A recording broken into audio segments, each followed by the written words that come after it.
Pai, que toda honra, toda glória, todo louvor seja dado a Ti e a Ti somente. Seja entronizado essa noite, Rei dos reis e Senhor dos senhores, em nome de Jesus. Amém. Amém. Gente, quanta coisa poderosa a gente cantou hoje, né? Que ousadia. Quando a gente canta e diz ao Senhor que a maior honra da minha vida é... Muito bem. Que a maior honra da nossa vida é participar do sofrer de Jesus Cristo. É muito ousadia cantar isso.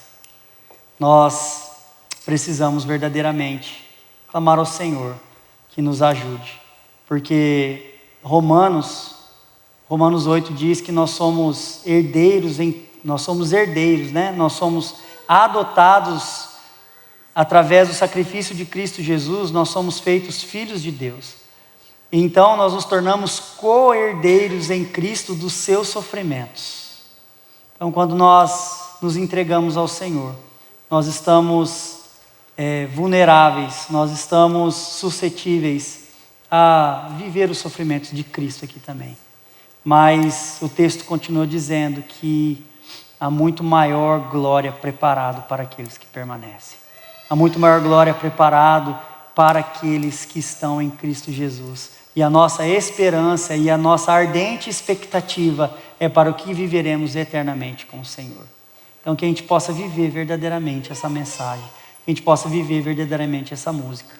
Hoje eu quero continuar a nossa série de mensagens que fala sobre os fundamentos inabaláveis, a igreja de ontem, a esperança de hoje. E hoje eu quero pedir que você abra sua Bíblia em Atos capítulo 4, os versículos 32 ao 37, esse será o nosso texto base. Eu não vou ler ele ainda agora, mas ele vai ser o nosso texto base. Eu quero que você deixe a sua Bíblia aberta nesse texto. Mas o Senhor tem ministrado ao meu coração algo muito especial. A gente chega sem nada, né? A gente chega na vida sem nada. A gente não tem nada. A gente tem um pai, tem uma mãe. Muitas das vezes, alguns nem isso não têm.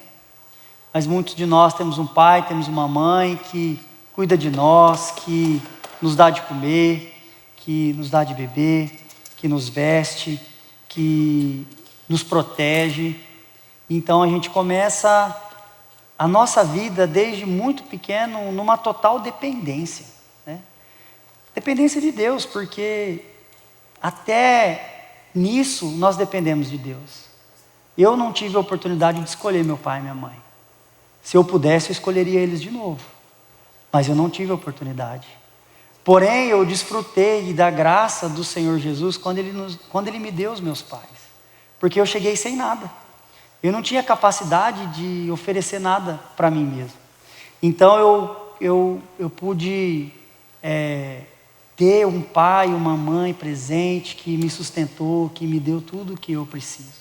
Então a vida ela vai caminhando e a gente começa a conquistar coisas. A sogra também, ó. A sogra eu escolhi. Aí a gente começa a crescer, começa a conquistar coisas, começa a amadurecer, entre aspas, começa a nos tornarmos mais independentes. Então a gente começa a esquecer dos nossos pais, a gente começa a esquecer de Deus, e a gente começa a contar com a nossa própria força.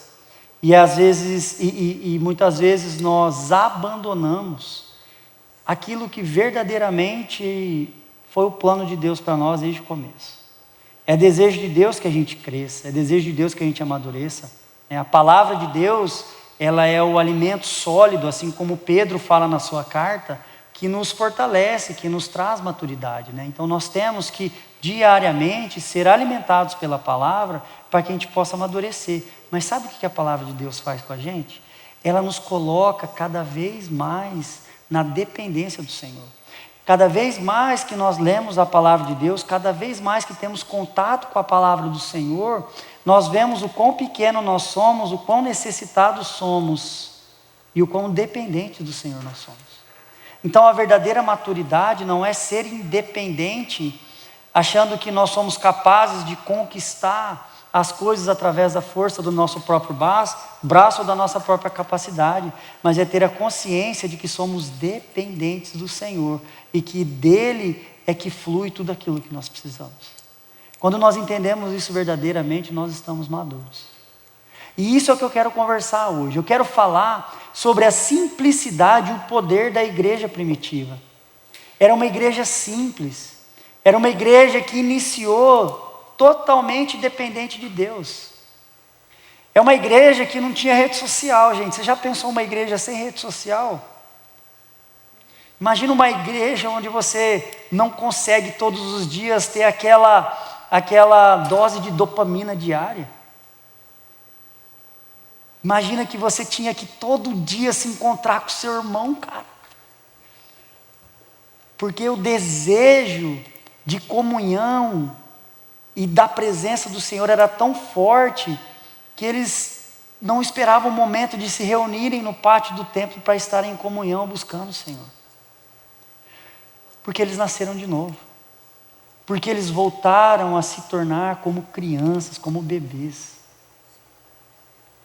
Eles tinham uma simplicidade que está muito longe daquilo que a gente está vivendo nas nossas igrejas hoje. Muitos de nós, quando nos casamos, a gente recomeça a nossa vida também, né?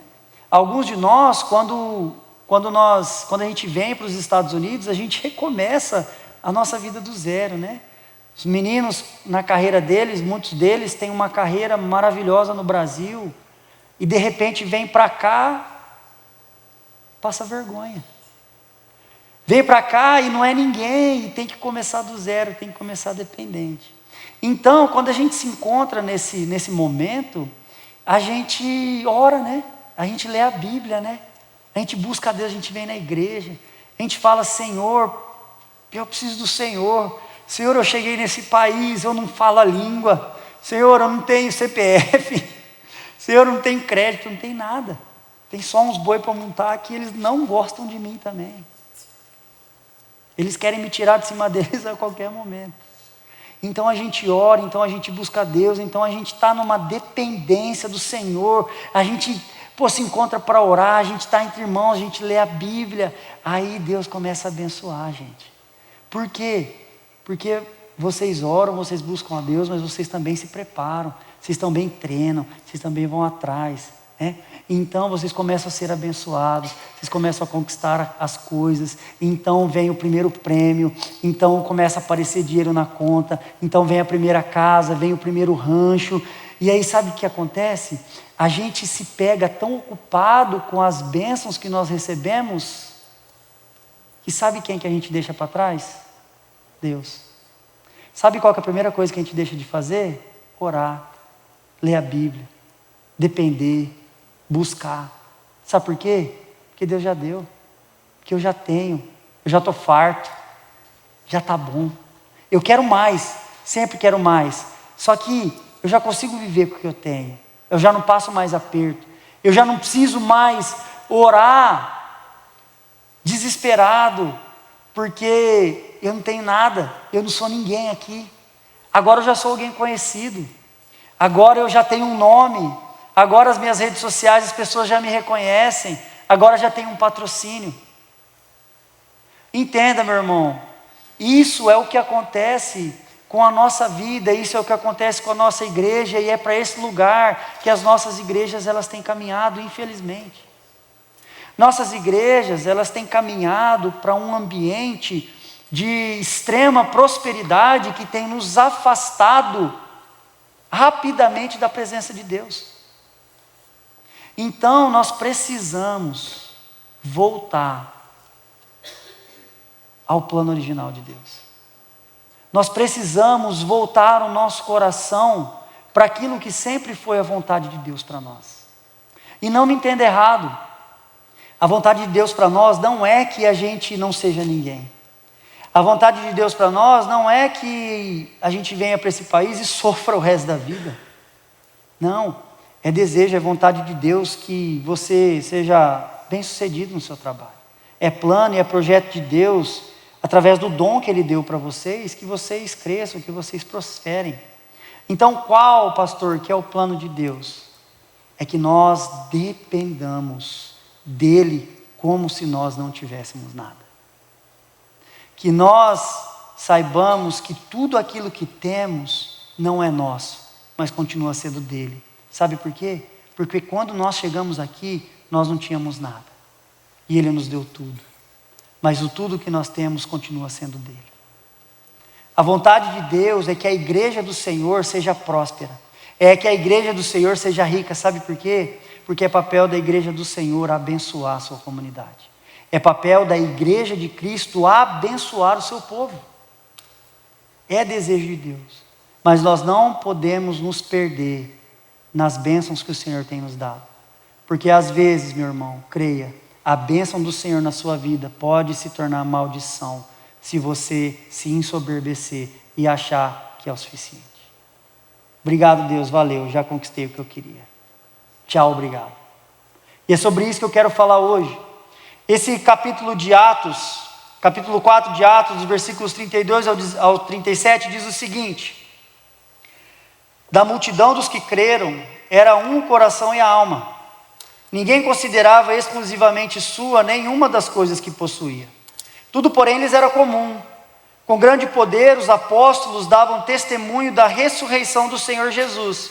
E em todos eles havia abundante graça. Não havia nenhum necessitado entre eles, porque os que possuíam terras ou casas, vendendo-as, traziam os valores correspondentes e os depositavam aos pés dos apóstolos. Então se distribuía a cada um conforme a sua necessidade. Então José, a quem os apóstolos chamavam de Barnabé, que quer dizer filho da consolação, um levita natural de Chipre, vendeu um campo que possuía, trouxe o dinheiro e depositou aos pés dos apóstolos. Meus irmãos, esse texto ele ocorre após a poderosa oração da igreja. Lá nos versículos 23 ao 31 do capítulo 4 de Atos, a igreja, ela se encontra em oração fervorosa. Sabe por quê? Porque os apóstolos estavam presos. Pedro, ele tinha sido preso por pregar o evangelho de Cristo nas praças. Então pegaram ele e o prenderam. E sabe o que a igreja fez? Ela não fez um motim no presídio. Ela não fez protesto. Ela não fez um post no Instagram dizendo abaixo a polícia, que coisa feia, como isso? Não. Sabe o que eles fizeram? Eles se uniram para orar. Então o Espírito Santo do Senhor foi lá, tampou os olhos dos guardas, deu um sono profundo aos guardas, soltou os apóstolos pela porta da frente. Então os apóstolos foram lá e bateram na porta, tum, tum, tum. Quando abriram a porta, eles desacreditaram. Mas vocês não estavam presos, o que aconteceu? Vocês fugiram? Não, o Senhor nos trouxe aqui. E o próprio Senhor foi quem direcionou eles à casa de oração. Então eles se juntaram num forte clamor e eles oraram pedindo o quê? Ousadia para anunciar o Evangelho. Gente, os caras tinham acabado de ter sido presos, mano. Eles tinham acabado de sair da cadeia. E a oração deles foi: Senhor, não deixe que isso nos encha de medo para que a gente negligencie a missão que o Senhor nos deu. Mas nos encha de ousadia para que, independente da circunstância, a gente continue cumprindo a missão que o Senhor deu para nós, que é anunciar o Evangelho. Então esse é o contexto desse texto. É isso que eles viviam. E esse cenário, ele era de uma perseguição crescente, porque a ideia dos religiosos da época era que matando Jesus eu matava a mensagem. Porém, após a morte de Jesus Cristo e a ressurreição dele, e a vinda, a descida do Espírito Santo sobre os seus apóstolos e aqueles que estavam no pátio do templo, a palavra de Deus, a mensagem do Evangelho começou a se espalhar de uma forma incontrolável. Então os caras ficaram loucos. Então nós precisamos matar aqueles que andavam com Jesus. Então nós precisamos matar aqueles que falam o nome de Jesus. Então a gente precisa acabar com isso. Então a igreja de Cristo começou a ser perseguida. E ali, Lucas ele começa a inserir nesse livro de Atos alguns sumários, ou seja, algumas descrições daquilo que estava acontecendo com a igreja, e esse é o segundo. O primeiro está lá em Atos 2, os versículos 42 ao 47, que nós lemos na semana passada, que fala que eles estavam no pátio do templo, e eles compartilhavam da doutrina dos apóstolos, da comunhão, no partir do pão, nas orações. Tudo que eles tinham era compartilhado, e o Senhor acrescentava dia após dia os que iam sendo salvos. Então esse é o primeiro sumário que Lucas, o autor do livro de Atos, escreve. E agora nesse capítulo 4, nos versículos 32 ao 37, é o segundo. É a segunda descrição panorâmica do que estava acontecendo com a igreja de Cristo. Então, nós vemos que nessa descrição, ele está descrevendo a igreja de Cristo. E uma igreja simples, ela é uma igreja poderosa quando ela é unida no espírito, generosa na prática e fiel na missão. Vamos caminhar nesse texto e nós vamos ver que a primeira descrição que Lucas nos dá nesse texto é que havia uma unidade espiritual verdadeira. O versículo 32 fala para a gente assim: da multidão dos que creram, era um o coração e a alma. Ninguém considerava exclusivamente sua nenhuma das coisas que possuía. Tudo, porém, lhes era comum. Ou seja, havia uma unidade espiritual e não estrutural. E essa expressão mente e coração, ela tem raízes profundas na tradição hebraica, onde coração e alma denotam uma aliança profunda entre pessoas. São pessoas diferentes, unidas de coração e alma no mesmo propósito. Então essa unidade, ela não era resultado de algo externo, ou de algo forçado, mas ela era resultado de uma transformação interna operada pelo Espírito Santo. Então ela era uma unidade que transcendia diferenças culturais, sociais e econômicas. Se a gente voltar lá no texto de Atos 2, no dia do Pentecostes, o Espírito Santo desceu sobre o povo e eles começaram a falar em outras línguas. E lá naquele contexto, as outras línguas eram outros idiomas. Por quê? Porque lá naquele lugar se encontravam pessoas de várias partes do mundo, de várias línguas diferentes.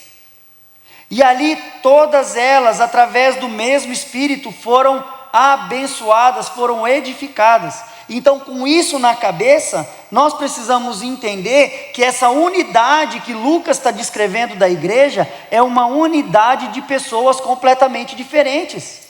É uma unidade de pessoas com idiomas diferentes, com línguas diferentes. Não são pessoas iguais. Gente, nós não fomos chamados para sermos todos iguais, mas nós fomos chamados para sermos corpo. E corpo é diferente. Corpo é diferente, a mão é diferente do pé, é diferente do joelho. É engraçado que um lado do nosso corpo é totalmente diferente do outro. Eu que o diga, sou totalmente assimétrico. Nós somos diferentes, você vê que um pé é maior que o outro. Um lado da orelha é maior que o outro, e é desse jeito. Nós não somos iguais, nós somos diferentes. O nosso corpo, os nossos membros, todos os detalhes são meticulosamente feitos por Deus com muita complexidade. Por quê? Porque nós não podemos achar que Deus, Ele opera apenas em um povo, em uma pessoa, em uma forma de adoração, em uma forma de culto. Nós precisamos entender que Ele existe apenas para o louvor de uma pessoa, que é de Jesus Cristo. Vocês já pararam para pensar? Não sei se vocês sabem essa informação, mas lá na África os cultos demoram 7 horas. Para a gente ficar 2 horas aqui, meu amigo. Na igreja americana, então, se passar de 1h15... Eu estava no almoço de pastores que a gente tem todo mês aqui. Pastor Darren dessa igreja, pastor titular dessa igreja, ele há muitos anos, ele iniciou um almoço com todos os pastores da cidade. Então a gente se reúne uma vez por mês para almoçar e tal, e de repente começou uma conversa sobre o tempo de pregação.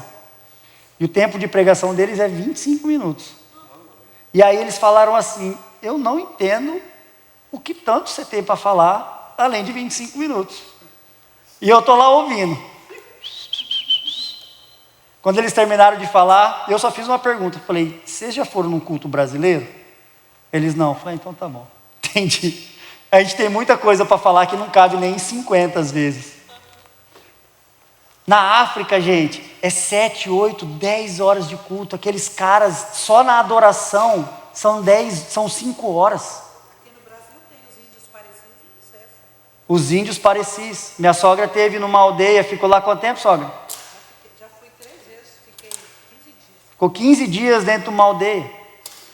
E é uma roupa colorida, e é uns batuque, e é uma dançaiada, que se a gente chegasse lá, a gente ia ficar escandalizado, irmão. Mas sabe o que eles estão fazendo? Adorando a Deus. Sabe o que acontece? Existe um alvo, existe uma pessoa que é digna de toda a nossa adoração, e que para ela que a igreja foi feita, e ela é Jesus Cristo. E ela não pode ser encaixada em um quadrado onde a gente fala: é assim, é assim, é assim. Se fugir disso, não é adoração a Deus, é fogo estranho. Meu irmão, a gente vê que eles viviam em comunhão, eles eram totalmente diferentes, era um coração e a alma. Eles tinham uma missão e um propósito, que era o quê? Buscar a face de Jesus Cristo e anunciar o Evangelho de Jesus, cada um na sua língua, cada um da sua forma. E assim foi o nascedouro da igreja. Essa unidade, ela era um cumprimento direto da oração de Jesus lá em João 17, 21.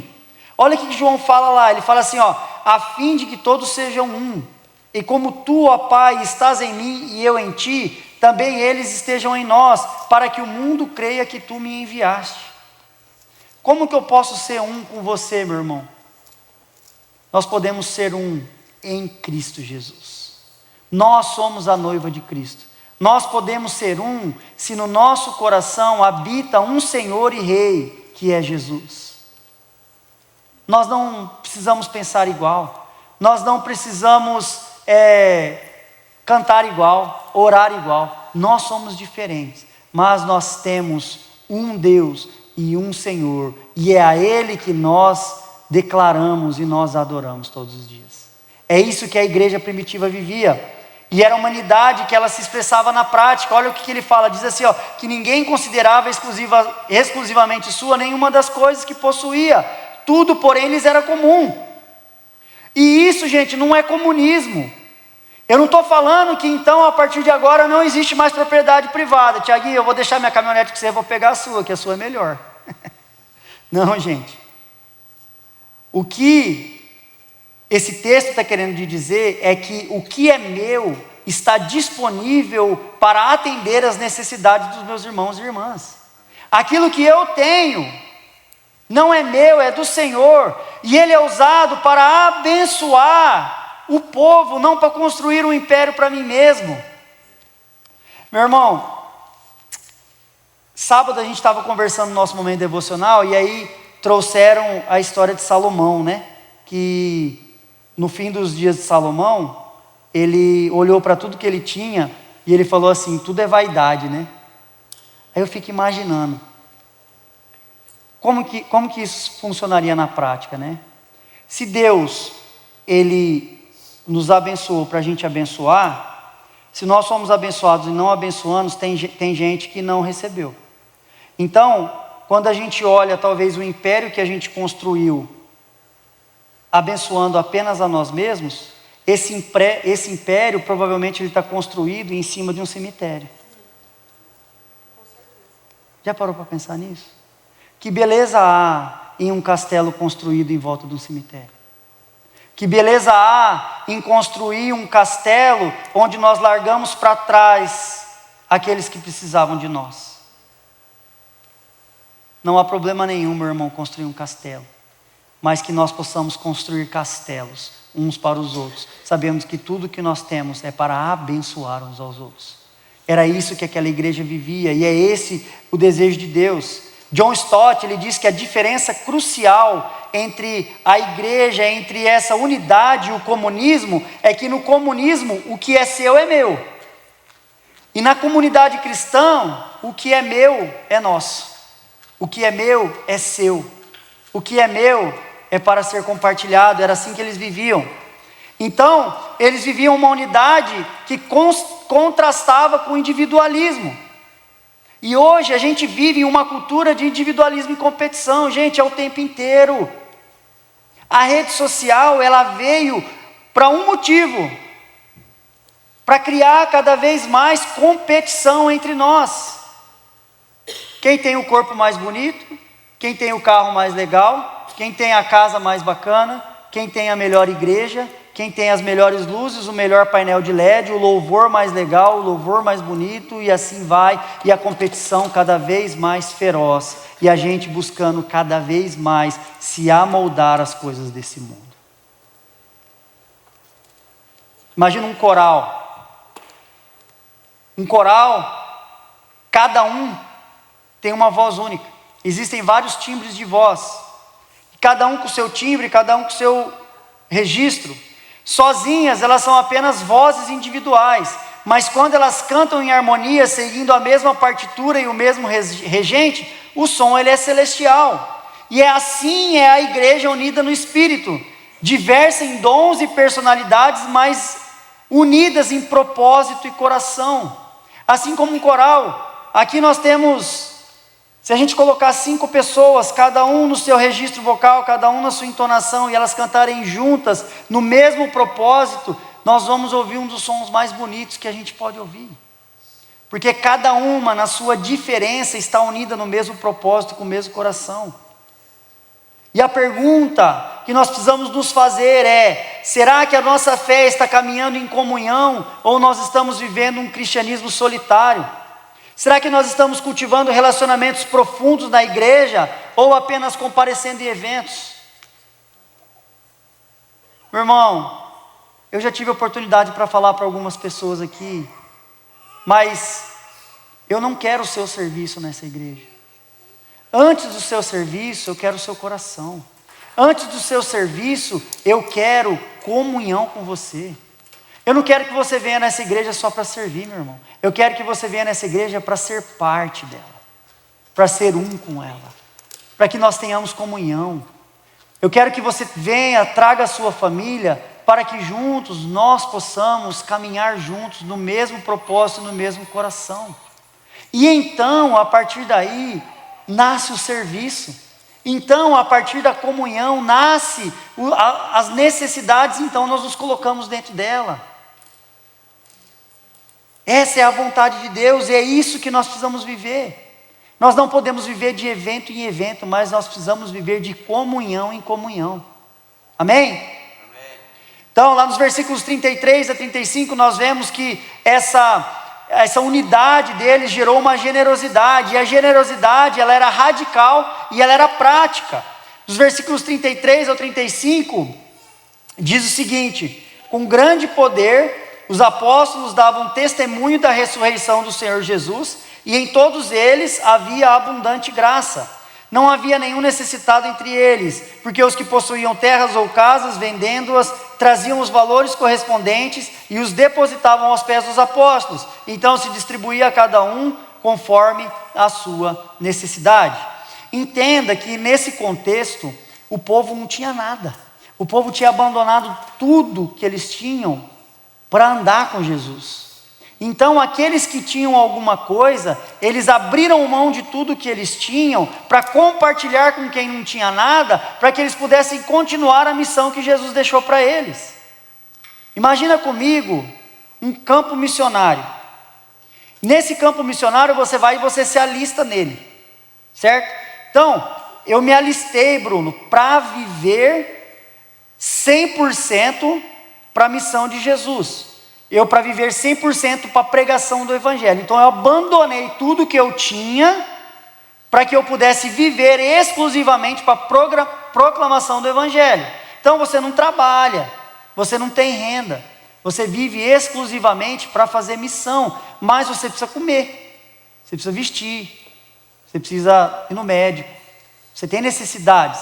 Então, era mais ou menos um campo missionário onde as pessoas se alistavam, mas elas não se alistavam sozinhas, alistavam-se elas e os bens delas. Então vendiam todos os bens para que todos eles pudessem ter o que comer, o que beber, o que vestir, como ser tratados. Por quê? Porque eles tinham uma missão radical. E a missão deles era propagar o Evangelho. E ali, nos versículos 33 e 34, nós vemos umas palavras-chave que falam assim, com grande poder. E depois, não havia entre eles necessitado algum. Então o testemunho da ressurreição, ele estava diretamente ligado à prática concreta do amor. Ou seja, querido, eles tinham entendimento de que Jesus Cristo não merecia a posição que ele teve. Que Jesus Cristo, de todos aqueles que estavam lá, não merecia a morte de cruz. E eles entenderam que a morte de Jesus Cristo na cruz foi por amor. E esse amor tomou conta do coração deles, e então eles viviam baseados no amor, e não em nenhum outro sentimento. E a base, o que conduzia deles era o amor. Então eles caminhavam com poder, o poder do Espírito Santo, e eles fala aqui, com poder eles davam testemunho da ressurreição de Jesus, e em todos eles havia abundante graça. Ou seja, eles não estavam entregando para aquelas pessoas aquilo que elas mereciam, mas eles estavam entregando àquelas pessoas aquilo que eles receberam. Sabe o que a gente quer fazer muitas vezes na igreja? A gente quer entregar para as pessoas aquilo que ela merece. Eu vou falar para você, cara, tem pessoa que merece que você não olhe na cara dela. Tem pessoa que merece que você não seja amiga dela. Tem pessoa que merece que você não ajude ela. Mas todos nós também não merecemos a salvação que nós recebemos em Cristo Jesus. Mas mesmo assim Ele nos deu. Então o chamado de Jesus é que a gente entregue ao outro não pelo que ele merece, mas pelo que você recebeu. Aleluia. Amém? Você entendeu? Eles agiam com graça. A cura que eles operavam através do Espírito Santo no nome de Jesus não era para aqueles que mereciam, mas era para aqueles que estavam necessitados. Meu irmão, essa igreja, ela não abençoa quem merece, ela abençoa quem precisa. Nossa igreja não abençoa apenas membros da igreja. A nossa igreja foi chamada para abençoar a comunidade que ela está inserida. O dinheiro dessa igreja não é para o nosso conforto, mas é para a necessidade da nossa comunidade. Graças a Deus que nós temos conforto. Graças a Deus que nós desfrutamos de tudo isso aqui. Mas e se nada disso existir? Nós vamos continuar sendo igreja. E nós vamos continuar abençoando. Amém? Amém? Nós temos, meus irmãos, essa igreja tem abençoado pessoas que se feriram no rodeio, tem ajudado pessoas que estão necessitadas. Nós estamos mantendo um missionário lá em Mianmar, um país que eu nem conhecia, até eu saber da existência desse cara, eu nem sabia que esse país existia. E hoje nós abençoamos esse cara, sabe para quê? Para que ele possa abandonar tudo que ele faz para viver em favor do Evangelho. Amém. Nossa igreja não está abençoando somente aqui, nós estamos expandindo. Por quê? Porque esse é o papel da igreja. Nós agimos com graça. Eu não faço ideia quem que esse cara vai visitar, mas eu quero que ele visite e que essa pessoa conheça Jesus, e eu quero fazer parte disso. E eu quero que os bens da nossa igreja, o dinheiro da nossa igreja, seja usado para que isso aconteça cada vez mais. Eu já falei para a liderança da igreja, o meu sonho é que o mais rápido possível, 50% de tudo que a gente gaste aqui seja para oferta missionária. Porque existem lugares que nós não conseguimos chegar, mas o nosso dinheiro pode. Existem lugares, existem línguas que a gente não fala, mas o nosso dinheiro fala. E é para isso que ele deve ser usado. Essa é a nossa missão. A gente faz aquilo que está ao nosso alcance e aquilo que está além do nosso alcance também, através das bênçãos que o Senhor tem nos entregado. É simples. Eles viviam uma generosidade que reflete o caráter de Deus. A generosidade da igreja primitiva não era apenas uma estratégia social, mas um reflexo do caráter de Deus revelado em Cristo. Não tinha rede social para ficar postando e glorificando o pastor ou a igreja que abençoou tal e tal. Eu estou contando para vocês isso, mas vocês não sabiam. Quem participou do fórum lá que nós tivemos, talvez sabia daquilo que nós estamos fazendo com o dinheiro da igreja. Mas a nossa igreja, a nossa liderança, ela tem como papel fundamental abençoar a igreja, a comunidade e as nações. Mas a gente não precisa ficar postando isso. Porque essa generosidade, ela não deve ser uma estratégia social para a gente ganhar seguidor, ou para que a gente ganhe fiel. Mas a fidelidade que nós temos aqui tem que fazer com que a gente cumpra cada vez mais a missão de Deus. Olha o que 2 Coríntios 8, 9 diz: pois vocês conhecem a graça do nosso Senhor Jesus Cristo, que sendo rico, se fez pobre por amor de vocês, para que por meio da pobreza dele, vocês se tornassem ricos. Olha só, ele era rico e se fez pobre, para que na pobreza dele, nós nos tornássemos ricos. Hoje nós somos ricos, meus irmãos, e nós somos ricos daquilo que só o Senhor Jesus pode nos dar, que é a salvação. E não existe tesouro mais precioso para nós que nos foi dado, que é isso. Irmão, os recursos que eram trazidos naquela época, eles eram entregues aos pés dos discípulos, então distribuído à medida que alguém tinha necessidade. Então não era uma generosidade caótica ou impulsiva, mas organizada e direcionada às necessidades reais. Não era entregue de qualquer forma, de qualquer modo. Nós precisamos sim ter critérios, nós precisamos sim saber qual é a real necessidade. A igreja Crossroads, ela tem uma quarta sim, uma quarta não, um conselho deliberativo que se reúne naquela sala todas as quartas-feiras para receber as necessidades da comunidade. Então vai ter quarta-feira que você vai chegar aqui, você vai ver uma filinha ali de pessoas que vêm conversar nesse conselho para apresentar a eles a necessidade, então eles abençoarem. E pessoas da nossa igreja, não só uma, 2 pessoas da nossa igreja já foram abençoadas por isso. Mas é importante que alguma organização exista para que haja responsabilidade dos recursos que são entregues. A generosidade cristã, ela não é apenas emocional, mas ela é intencional. Não é apenas reativa, mas proativa. Ela não visa apenas aliviar sintomas, mas transformar vidas e comunidades. Às vezes, gente, falar não é a maior bênção que a gente está entregando para alguém, sabia? E os pais que o digam. Não é verdade? Quando o tsunami devastou a Ásia, lá em 2004, uma pequena igreja na Tailândia, com poucos recursos, abriu as portas para abrigar dezenas de famílias que estavam desalojadas. Eles não tinham estrutura, não tinha financiamento externo, eles compartilhavam daquilo que eles tinham, do pouco que eles tinham. Anos depois, muitas daquelas famílias se tornaram cristãs. Sabe por quê? Não era pelos argumentos teológicos do pastor, mas porque eles viram o evangelho encarnado em amor sacrificial. Ah, gente, os argumentos teológicos, os debates teológicos, muitas vezes têm tapado os nossos ouvidos e nos cegado, e nos fazendo odiar aquele que pensa diferente de nós. O Senhor Jesus nunca nos chamou para fazer isso. É bom que a gente conheça a palavra de Deus. É bom que a gente conheça Deus mais e mais. A palavra de Deus fala para a gente meditar na sua lei, na sua palavra de dia e de noite. Mas essas discussões não são bem-vindas. O que é bem-vindo, sabe o que é? O amor. É isso que é bem-vindo.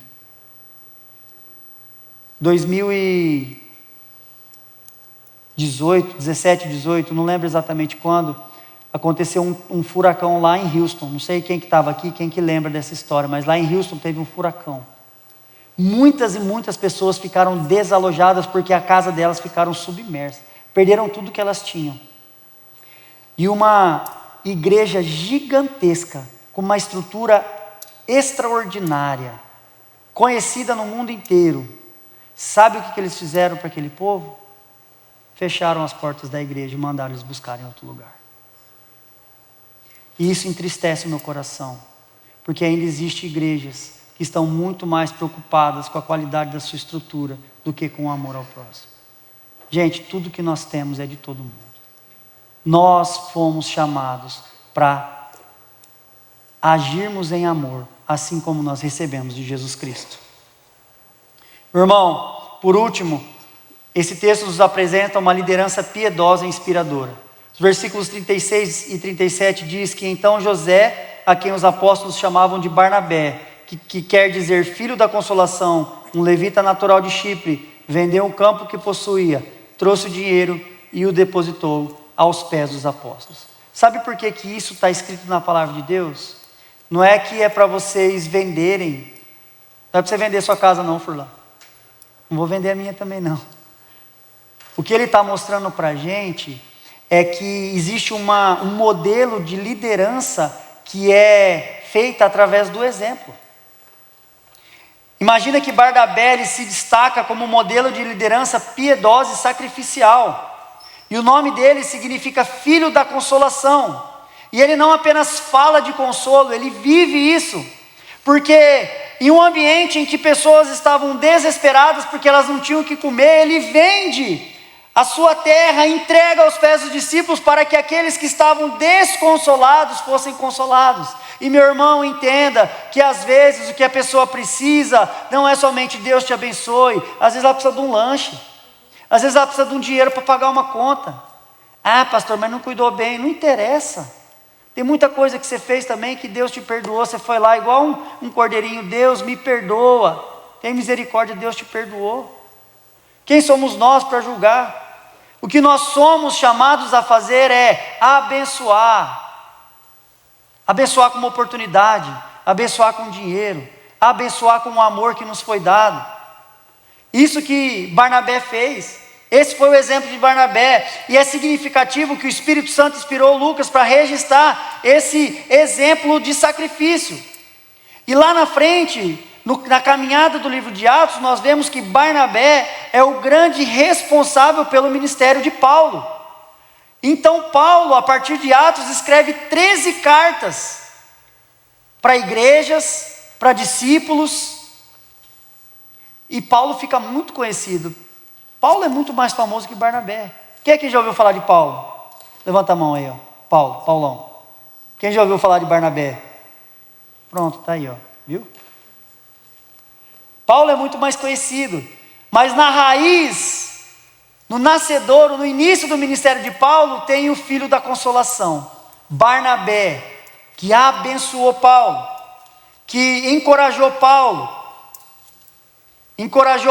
quando os outros temiam. Paulo era perseguidor, que buscou Paulo em Tarso para trazê-lo ao ministério de Antioquia. Então, Barnabé foi fundamental no discipulado de Paulo e na expansão missionária da igreja. Esse homem foi um líder, um exemplo. E ele foi um líder que ele servia, não que explorava. Olha só o que Jesus Cristo falou, quando as pessoas chegavam para ele falando: Jesus, nós queremos te seguir. Ele falou: você tem certeza? Porque o Filho do Homem não tem onde reclinar a sua cabeça.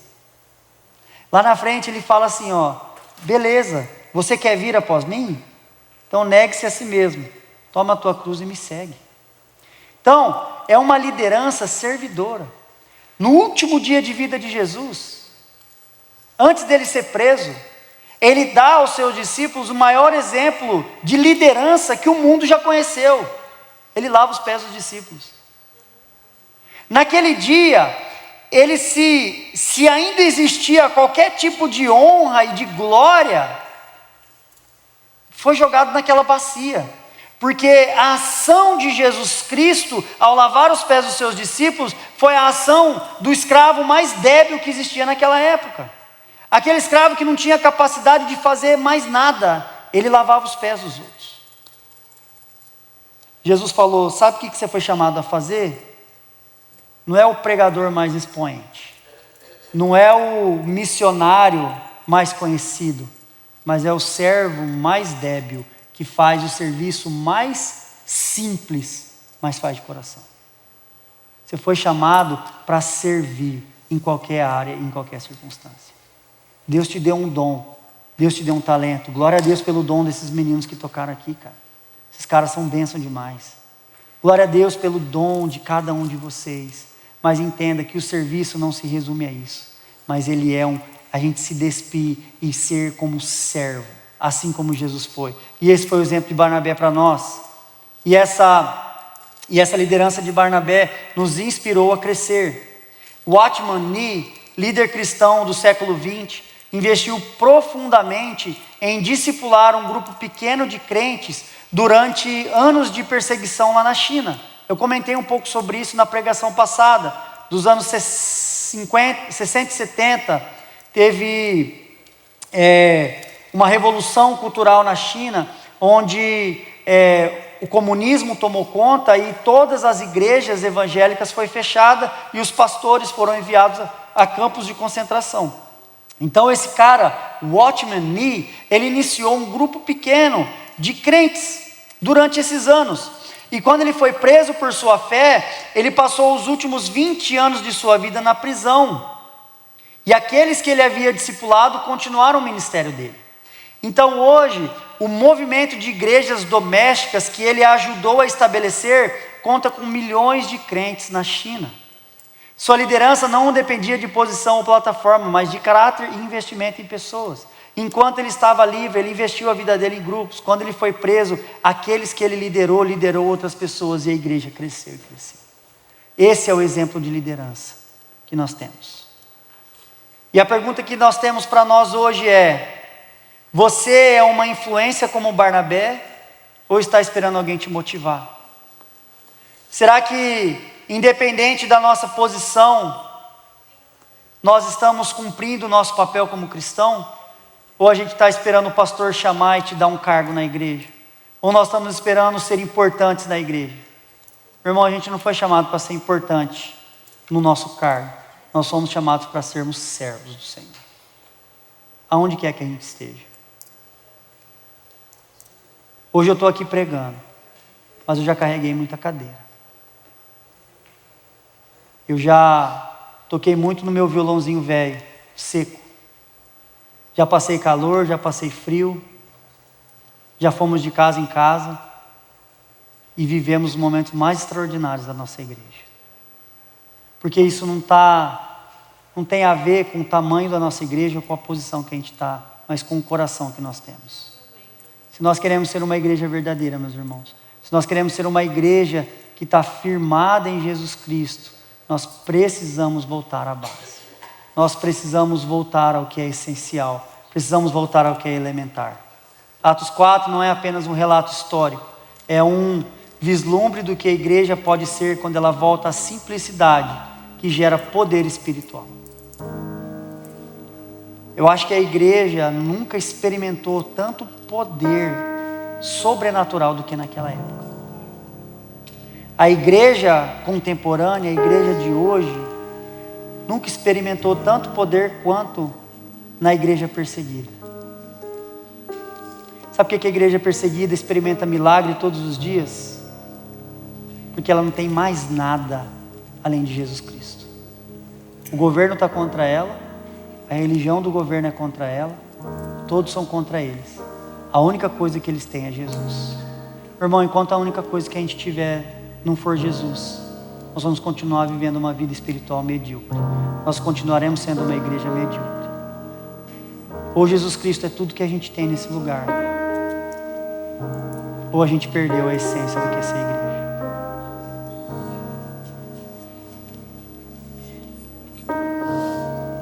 Irmão, hoje Deus quer fazer de nós essa igreja simples, mas cheia do céu.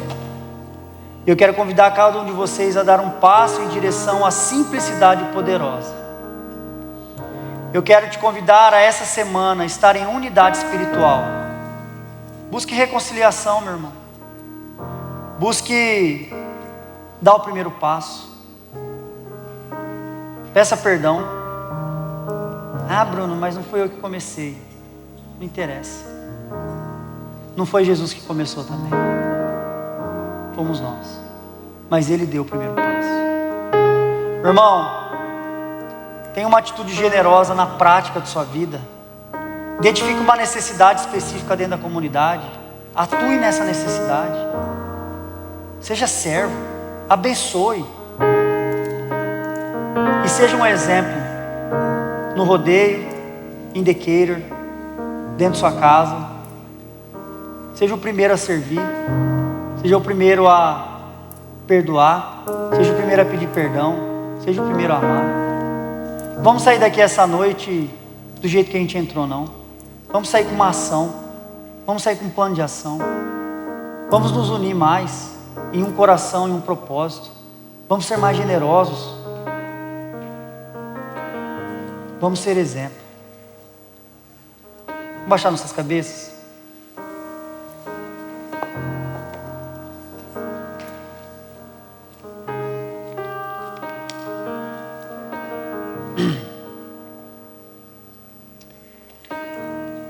Pai, o Senhor sabe qual que é o nosso desejo. O Senhor sabe qual que é o desejo da liderança dessa igreja. E o nosso desejo, Pai, não é construir um império para nós mesmos, mas é formar nesse povo servos obedientes e fiéis ao Senhor Jesus Cristo. Pai, nós queremos edificar o Teu reino aqui neste lugar. Nós queremos que a Sua vontade seja feita assim como ela é feita no céu. Nós queremos, ó Pai, ser uma igreja conhecida pelo Teu amor, pela Tua generosidade. Nós queremos ser uma igreja conhecida, ó Pai, pelo Seu altruísmo, pelo Seu cuidado com a comunidade.